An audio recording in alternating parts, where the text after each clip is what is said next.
Right now at 6:30, mask reversal, the president is now urging Americans to wear masks as congressional leaders spar over relief funding. Plus, gag order lifted. A judge allows the officers charged in George Floyd's death to speak out publicly. And masks required in Superior. Starting Monday, the city will follow Duluth's lead, mandating face covering in all indoor public spaces. From KBJR 6, your weather authority, this is KBJR 6 today. Good morning and thanks for joining us. I'm Larissa. Our top story, the CDC says millions more Americans could be infected with coronavirus and not know it. And President Trump is now asking Americans to wear a mask. NBC's Tracy Potts has what you need to know.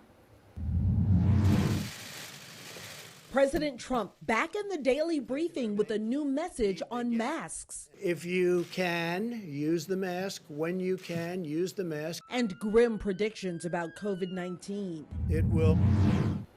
Looking ahead, starting Monday, people in Superior will have to wear masks in indoor public spaces. The council passed the resolution last night, with just one councilor voting no. It mandates mask wearing while indoors in public and on public transit. People also have to wear them in bars and restaurants, except when actively eating or drinking. Residents touched on both sides of the topic at last night's meeting. They do have that right. They can force you to do something that is for your safety and for public safety. If you think about seat belts, that's essentially what a mask is. A mask is a seat belt against illness. A mask is a seat belt against you spreading it. Once again, the mandate goes into effect on Monday. It expires September 25th or when the city's state of emergency ends. Also, Cloquet has just joined the ranks of other Northland cities to enforce a mask mandate. The council passed the mandate by a 5-2 vote. The mandate begins August 1st and will be in effect anywhere business is conducted with the public. They must be worn in bars and restaurants unless you are eating or drinking. There are medical exemptions as well. And today, Governor Tim Walz is expected to announce the next steps to Minnesota's COVID-19 response, which could include a statewide mask mandate. A spokesperson for the governor confirmed that Walz will announce whether or not Minnesota will join other states across the U.S. in mandating face coverings in public places. You can follow along on our Facebook page and website for updates on today's press briefing. As for today's coronavirus update, Minnesota saw 352 cases and 3 deaths. In Wisconsin, they reported more than 1,000 cases and 12 deaths. Lastly, in Michigan, the state listed 573 more cases and deaths. And in national news, gunfire erupted at a funeral in Chicago last night, injuring more than a dozen people.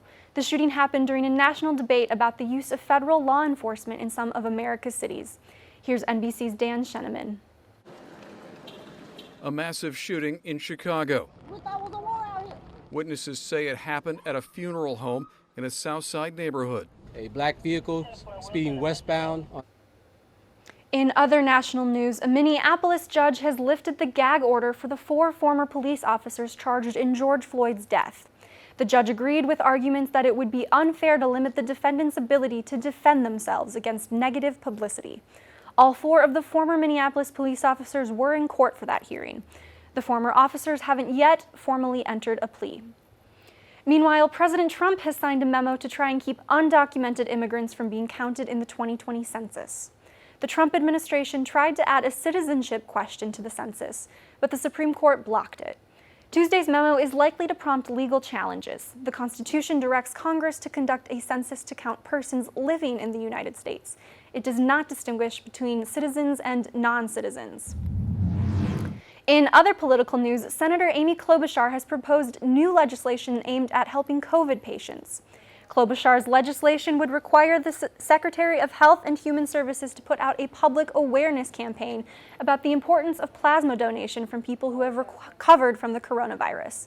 She says research has shown that those who have recovered from COVID have antibodies in their plasma that can help others. This is an individual act of heroism. If you have recovered from COVID, you can save someone else's life by giving plasma. Those of you that have had COVID in the Northland, you can save other lives if you simply give your blood.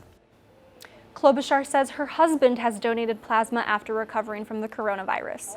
To learn more about how you can donate, visit our website, kbjr6.com.